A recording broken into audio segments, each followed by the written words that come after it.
The precise moment Beverly Hills 90210 became inarguably beautiful was in an episode of the second season called My Obsessed Valentine. In it, the hero of the episode, in my opinion, Emily Valentine, approaches a float that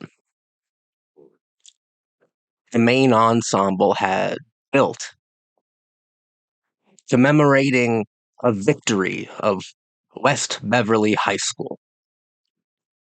She has a canister. She has some gasoline with her. She is troubled. She is manic.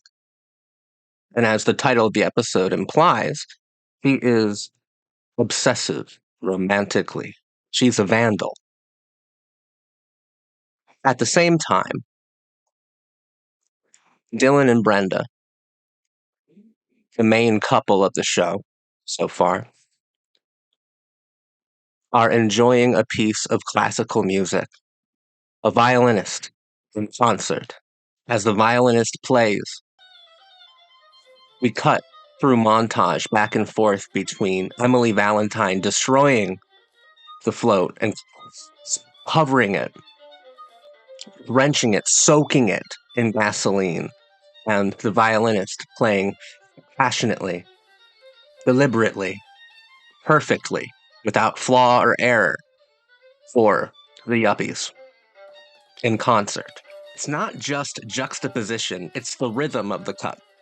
I love how the vandalism seems to cut into the concert itself, either by the sounds of tearing and pulling being blended into it, or by having the destruction undercut the melody. It cuts back and forth so much. Near the end, the vandal becomes the artist and vice versa. As if Emily Valentine is also putting on a concert, as if she herself, the vandal, the manic, the outsider, the basket case, has become the artist, the new 90s outsider. And when it's over, the yuppies clap, almost like that sort of misfit crime is a direct product of yuppie attitudes, something they made. It also poetically shows how distanced the vandal character is from the rest of the cast.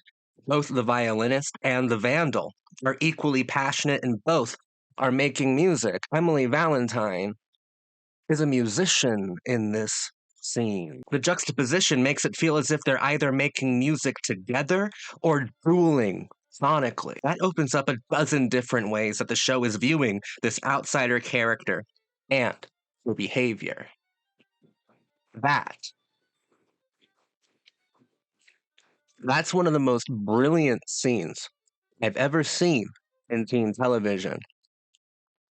And it came long before Dawson's Creek, lifetime before Gossip Girl. It came on Beverly Hills 90210. Let's talk about it. I'm your cult boyfriend. I am here to talk about Beverly Hills 90210. Oh, it's fucking brilliant. It was brilliant. This is the first of many Beverly Hills 90210 analysis videos. I'll be talking about the first two seasons here and the first two seasons only. All right, I'm putting them both together, and we're gonna get into it. It's very exciting because you can see the evolution of coming of age or teen soap operas, um, starting to become really, really creative and clever and beautiful. At the same time, season one we start off a bit after school special territory, a little in debt to Degrassi Junior High, Degrassi High, those kinds of shows that are also like really important. But the first season is very involved with the melodrama and social messaging of after school specials, which isn't to say I didn't like the first season. I think that Darren Star, the guy who created the show, and also created obviously Melrose Place, a spinoff in Sex and the City and Emily in Paris, he's a TV genius, and I can already tell, um, based on not only the montage with Emily Valentine that I analyzed at the beginning of this video, but even in the first season, it's kind of it's very simplistic, but the way that he is crafting these characters, that's what to pay attention to in the first season. The stories really they're just problems of the week. And you know I don't like problems of the week. And that's how the first season of Beverly Hills 90210 is. But if you pay attention to the way that Darren Star is crafting the characters, we see 80s archetypes turning into 90s ones and what that means in the new 90s context. The second season is huge. I think it's great. Two of the best episodes of teen television are in the second season. Like the second season is really, really fucking awesome, and the idea of having summer episodes still revolutionary to this day. I love that we had a summer storyline, a summer arc, so to speak.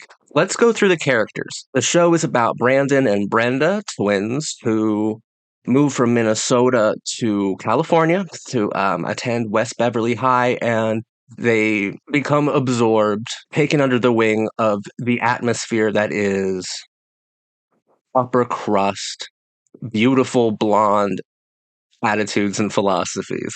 One of the very first things that Kelly says in the entire series is talking about her nose job. We're providing a bit of social commentary there that we wouldn't see necessarily matched until the OC over 10 years later.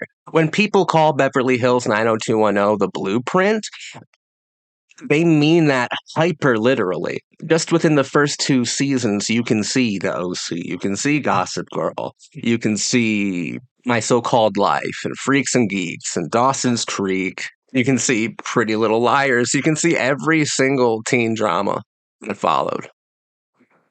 This truly is the blueprint. And that's why I'm decidedly pretty charitable when it comes to at least these early seasons of Beverly Hills 90210, because they are creating artistic and beautiful teen television out of thin air.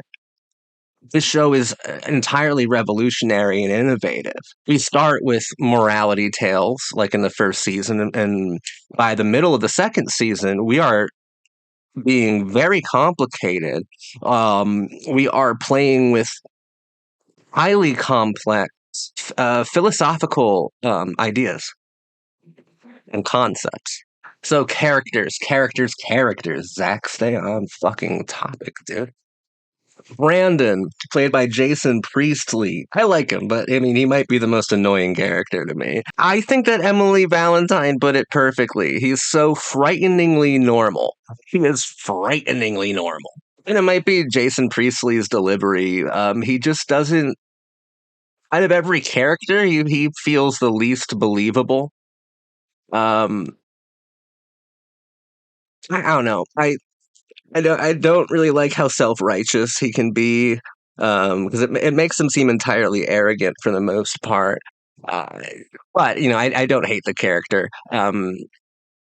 Main characters are difficult sometimes, and I think Brandon is he might be the main character of the show, but he is my least favorite of the main cast. Outside of his parents. His parents are really boring. I hope we see a lot less of the parents. But once again, being charitable here, like that's a criticism, but Beverly Hills 90210 is coming from a place where they really didn't have too much to look back at, you know, to draw inspiration from, apart from actual like John Hughes films and things like that. Uh, Parents, I think, take up less screen time as teen television progresses, not only in popularity but in impact and in sophistication. Unless you're Gossip Girl, which, guys, Gossip Girl is my favorite show ever. I think it's the best teen television show ever. Uh, they knew how to make parents really interesting, but okay, I'm getting completely off track. Um, Brandon is fine. I just don't. I never feel happy to be around Brandon by himself. He's a bit annoying. I think he's at his best when Emily Valentine was around, because I mean they had true chemistry. Christine Elise and Jason Priestley, because they had a relationship, if I'm not mistaken. Um, Jason Priestley seems really inspired in scenes with Emily, and it was nice seeing that. The rest of the time, he's just so frighteningly normal that he gives me the creeps. Shannon Doherty as Brenda, though, that's a completely different story. I think she's legendary, and you can tell that she is made of the same stuff as legends from the very first episode. Uh, she completely like captivates the viewer, and I think that she's wonderful as Brenda, and makes Brenda a lot more interesting than I think the script would have you believe. There's a great deal of personality that Shannon Doherty imbibes the character with that I'm really appreciative of. I don't know. I just love Shannon Doherty so much. She's just the best. And this show gets a bit fucking creepy, bit fucking weird. In the first season, there's a whole episode that involves a storyline where Brenda is afraid that she might have breast cancer. And she even has a nightmare where she had died of breast cancer. And she's walking around to different characters and seeing what they're writing about her. And they're all negative or underhanded, or completely mean and selfish. And she's like, what the hell, guys? You guys going to forget me by lunch? And that's Ooh, that kind of goosebumps, right? Considering that Shannon Doherty died from breast cancer in real life just recently, and you can go to Beverly Hills on an episode made 35 years ago and see her act out dying of breast cancer long before she ever had it. It's wild. It's wild. I would love to put together a list of, and it's morbid, and I understand that it is morbid, but of different actors or actresses who actually acted out their own cause of death way before it happened. I think that's kind of spooky and interesting. I understand that it is morbid, but it's worth investigating. There's something the viewer does 100% of the work there. That scene was probably absolutely meaningless. Honestly, it's a filler episode until Shannon Doherty is first diagnosed and then dies of the exact disease that her character has a nightmare about dying from in way back in the first season. That's interesting. But Shannon Doherty, absolute legend immediately. Another person who's an absolute legend when you immediately, like the first time that you see him, is Luke Perry as Dylan McKay. It's interesting seeing Darren Star bring 80s archetypes into 90s, into the 90s context because Dylan certainly is a bit more of a bad boy, a rich bad boy, but a bad boy nonetheless. But he's not truly anti-conformist, you know, and that's going back on a lot of different things. This isn't Bender from Breakfast Club. All right, this is an insider. This is foundation upon which people like Chuck Bass and Nate Archibald were built. The new '90s hothead or loose cannon is an insider. He's popular, he's desired, and he's front and center. But the moment that Luke Perry appears in the second episode of the first season, you're like, legend. Legendary character already. Completely legendary guy. And most of season one and two orbits is completely infatuated with the relationship between Dylan and Brenda, Shannon Doherty and Luke Perry. And that's long before I ever watched this show. I knew about this couple.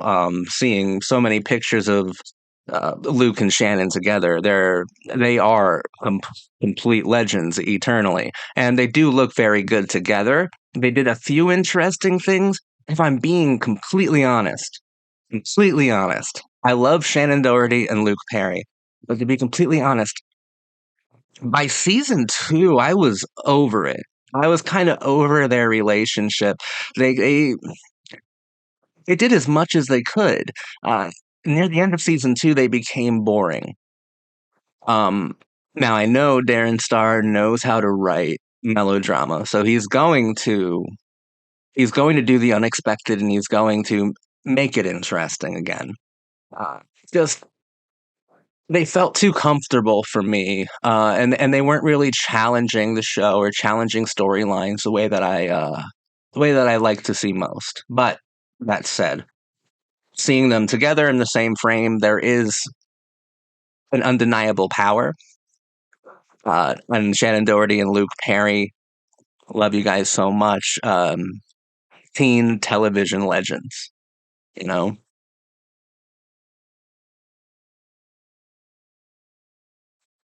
We move on to Jenny. Jenny is so sweet, so pretty. Um, well, okay, maybe she's not super sweet. She just seems like soft and delicate, so that's why I called her sweet. She's actually kind of she can be mean. I mean, she's the most popular girl in school. Wouldn't call her like cruel to anyone though, but she is deeply complicated. It's established relatively early on that she's recovering from trauma, from sexual trauma. And there's this kind of cycle of beauty standards in Beverly Hills 90210. Like earlier, when I was talking about one of the first times you ever see the character, she's talking about her nose job. The cycle of beauty standards. I feel there's a large part of Jenny that resists being viewed as an object, but at the same time understands that social currency comes from objectification. There are several times where guys treat her extremely aggressively to the point of assault. So this cycle of beauty standards, she does everything that she can to be the most beautiful and popular girl, and then she's punished for it by the patriarchs of those beauty standards themselves, basically.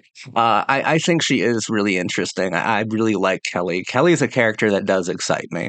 Donna, played by Tori Spelling, though, she's one of my favorites. I love her.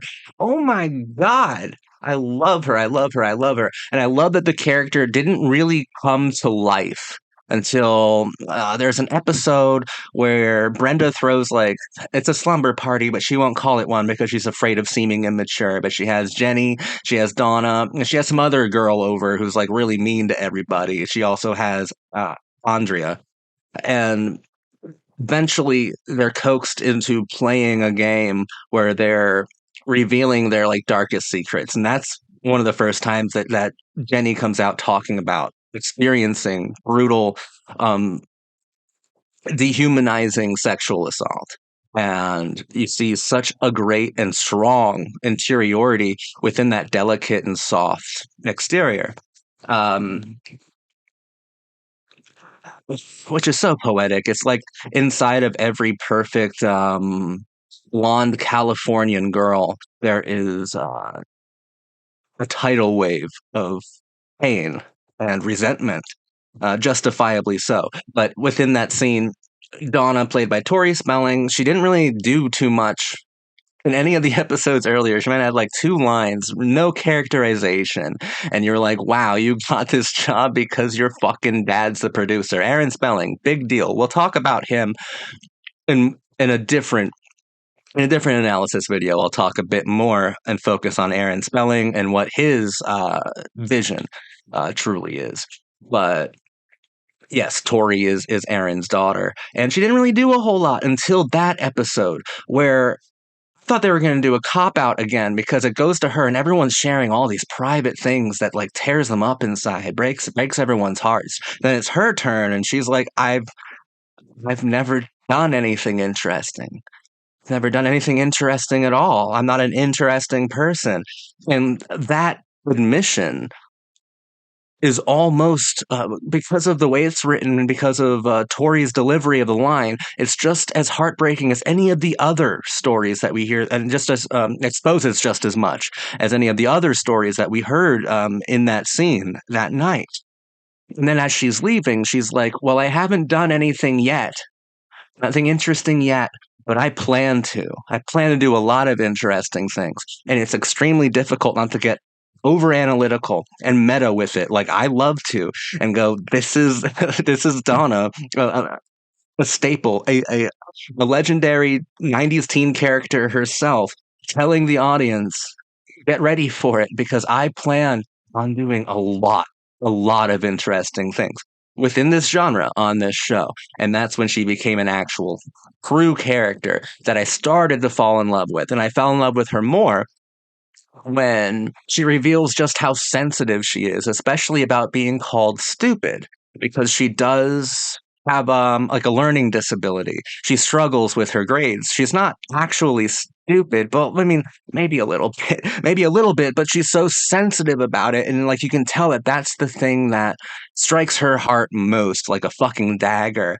And it's just really hypersensitive, and I love that kind of stuff. I love it. Every time someone alludes to her being stupid or flat out calls her stupid, her heart breaks a little bit, and you can see that. You can see that really, really well. One of the people who calls her stupid is Steve. Steve, who is a good character, a fun archetype, and he does have a richness, a depth to his character. Like think it's actually in the pilot. It's in the first 2 or 3 episodes where David, a character we'll talk about in just a few minutes, is talking about his mother because Steve's mother plays a famous mom on a famous television show. And Steve's like, I don't watch that show. I don't leave me alone. I don't watch it. I don't watch my mom on TV. That's lame and dumb. And then later on in the episode, you see him go like, "Sorry, mom, I gotta go. You're on TV," and he actually turns it to the channel to watch his mom on TV, and that's almost just as sensitive as Donna's heart breaking every time she's being called stupid. Like that's a very sensitive moment from a character who would never be vulnerable enough to truly admit that to any of his friends.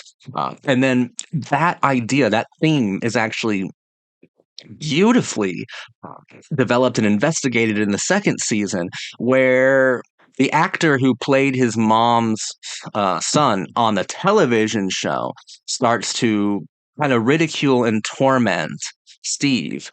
And we get into some really cool, I would say, early signs of postmodernism within teen television.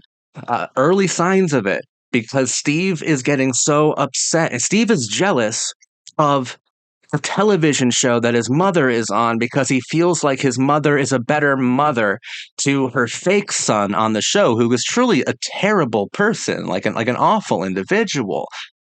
Steve gets so upset about it. There's even dream sequences where he's like in the show itself. It gets extremely interesting with him, and the fact that he is adopted, and that's one of his secret sensitivities. And for a while, he felt closer to his mother's tenderness by the fakery of her character on television. I do like that his mom is actually a good person. I do like that it's not like a reversal of that concept. I like that Steve was worried and anxious basically for nothing. Like his adoptive mother really, really loves him. So even Steve gets to be super deep occasionally, which is such a pleasure. Archetypes like Steve's don't normally get to be investigated like this. Like that was awesome. Andrea, Andrea, Gabrielle. I want to like her. I think I'll like her a lot more if they ever actually put her romantically with Brandon. I think I'll like Brandon and Andrea a lot more if they get together, because both of them annoy me for similar reasons: self-righteousness, the arrogance, seeming like above the other people, which gives a feeling of elitism sometimes. Brandon's like fucking Superboy. It's annoying how moral he is, and frighteningly normal. They need to develop Andrea more. I like her sometimes, but half the time I find her to be a hindrance to where the narrative is taking us. I don't find her storylines very complex or captivating. What excites me most about her character is her obvious worship and love of Brandon Walsh, and I'd like to see that come to fruition. That's what I'd like to see with her. Lastly, David Silver. This is going to sound insane. It's just going to sound fucking crazy, and I can't believe I'm saying this, but I saved the best character for last. No, I don't know. I don't. Okay, I do know. I'm going to articulate it. David Silver is my favorite character on the whole show. Didn't start that way at all. In fact, I had a similar response to his character showing up that I did to Andrea. Andrea. I can't even say her name properly, guys. Like, it's fucking confusing. But I thought that he was also a hindrance to the plot. I don't normally go for his archetype. He's obviously like the Anthony Michael Hall, the Breakfast Club kind of geek archetype put into a new 90s context. And maybe it's that new 90s context that I'm finding so intoxicating about his character. The moment that he became my favorite character on the show is called The Next 50 Years. It's outrageous. And I can't believe the show pulled it off. It's the episode where his best friend, Scott, accidentally shoots himself while fucking around with his father's handgun. Now, at first, you think that the show is going to devolve into a gun safety PSA, some sort of um, gun control after school special. And through characters like Andrea, they briefly pay lip service to that, which is fine because David's unconcerned with that. What David goes through in the episode, you can't call it anything less than genius. I related to David a lot in that episode because Scott, part of what David's the one who watches him die, and a part of what's eating David up the most is the fact that he and Scott weren't very close near the end. In the first season, they were inseparable, mirror archetypes, actually. But by the time that Scott dies, around the middle of the second season, David clearly is distancing himself from his friend. And of course, metaphorically, he's distancing himself from that archetype, from that behavior, from that 80s behavior, from that incurable 80s geeky behavior. He's maturing, not only as an archetype, but as a person. And I found that relatable, the as a person part. Like you grow up and you go through high school and like friends you had since elementary school, you stop seeing them because you kind of grew different from them, or fuck it, just outgrew them, right? And they stayed the same. They stayed kind of immature while you became more sophisticated and more complicated, and you just had to like slowly but surely you had to distance yourself from them completely and leave them behind. It's just what happens as you mature and grow. Now that's the personal level that I relate to him on. Part of the genius of it, though, is like I said, it's the new '90s archetype, distancing himself greatly and gravely from the '80s version of himself within the new '90s context. David is emotionally manipulated into organizing a surprise birthday party for Scott. And it's fascinating because David's running around begging people to go, begging the cool kids to go. And he even thanks them for coming to the party, like it's as if it's his party. And it almost is. It's almost like a final celebration, a very mournful, ironic, and morbid goodbye to those parts of David that were incurably embarrassing in their totality. And we have these beautiful moments like David going, "This is your birthday present, Scott." All these girls, like you get to dance with the cool kids. Everybody's dancing together, teaching Scott how to dance, and Scott does seem genuinely happy.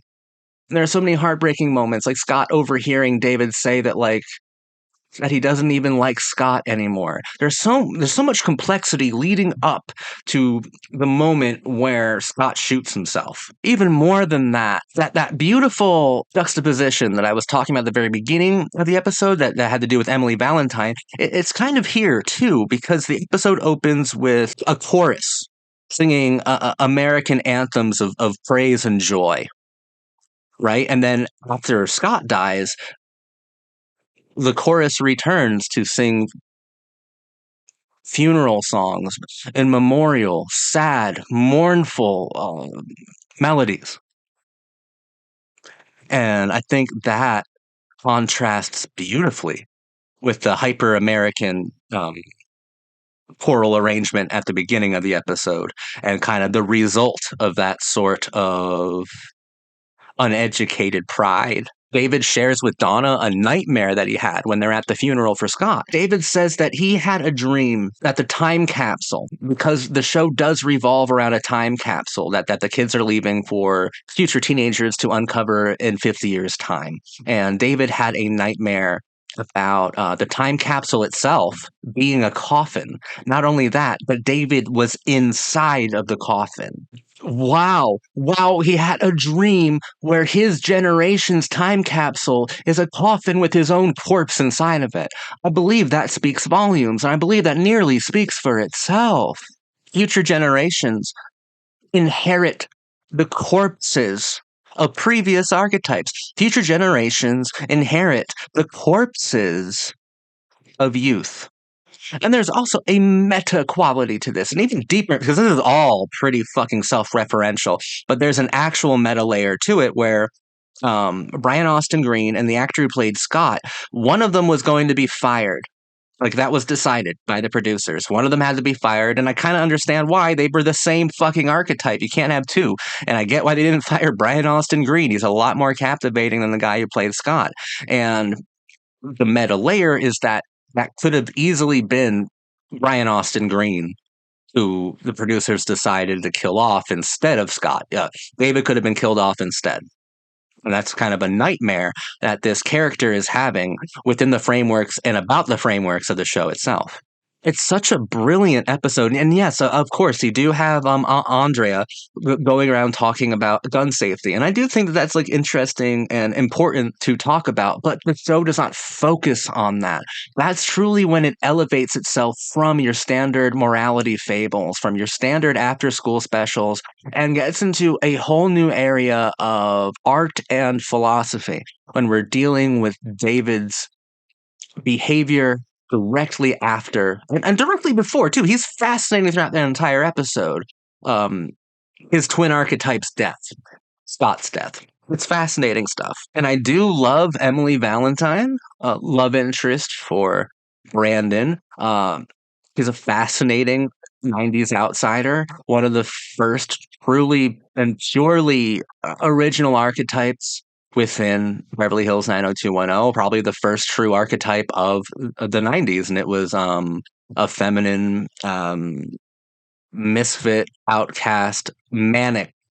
I think that's the important part here that differentiates her from simply from the basket case from Breakfast Club.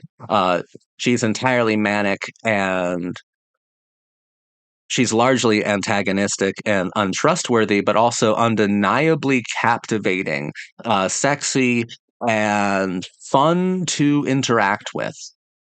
And there's also several elements of her behavior, of her wardrobe, of her hair that are like kind of queer coded as well. She's the outcast, the new '90s outsider in every single way, or the '90s outsider in every single dimension.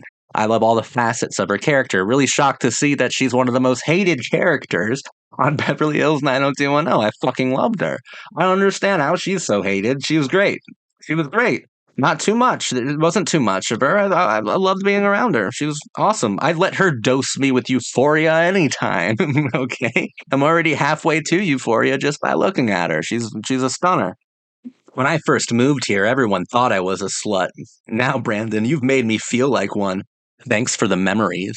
But there's a lot to say about lineage within a show like Beverly Hills 90210. You're watching it and you go, that's the high school from Buffy. That's this storyline. That's that storyline. That's a very primitive version of a later archetype, of a later dilemma within a different series 20 years later or 10 years later.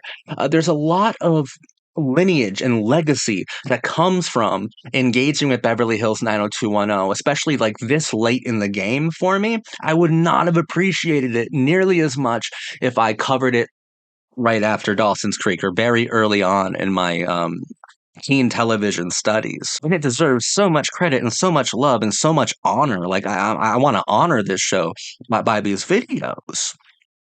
And I'm really benefiting from the fact that I'm watching it after they're covering over a dozen different teen shows, and I'm seeing where all those other teen shows are kind of pulling a lot of their ideas from, or at least the foundation on which all future architecture of the WB is built, right? All future architecture of coming of age film and television that was built upon the architecture of Beverly Hills 90210. The fabric of this huge tapestry called Y2K film and television. Beverly Hills 90210 was the very first stitch, the very first piece of that. I'm absolutely in love with this show so far. Even the episodes I don't like, right? And there are plenty.